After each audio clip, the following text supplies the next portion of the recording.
2025ஆம் ஆண்டில் 23 நாட்களை பொது விடுமுறை நாட்களாக தமிழ்நாடு அரசு அறிவித்து பட்டியலை வெளியிட்டுள்ளது. ஜனவரி மாதத்தில் ஆங்கில புத்தாண்டு, பொங்கல், திருவள்ளுவர் தினம், உழவர் தினம் மற்றும் குடியரசு தினம் என 5 நாட்கள் விடுமுறை அளிக்கப்பட்டுள்ளது.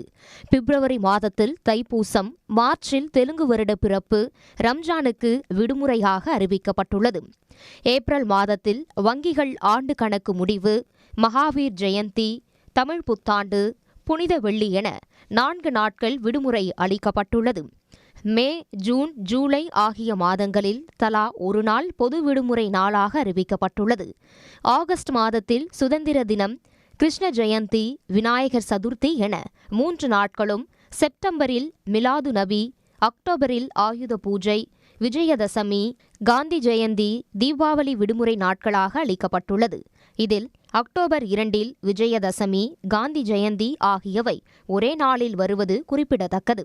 நவம்பர் மாதத்தில் பொது விடுமுறை ஒரு நாள் கூட இல்லாத நிலையில் டிசம்பரில் கிறிஸ்துமஸ் விடுமுறை நாளாக அறிவிக்கப்பட்டுள்ளது. உடனுக்குடன் செய்திகளை தெரிந்து கொள்ள சன் நியூஸ் பெல் ஐகானை கிளிக் பண்ணுங்க.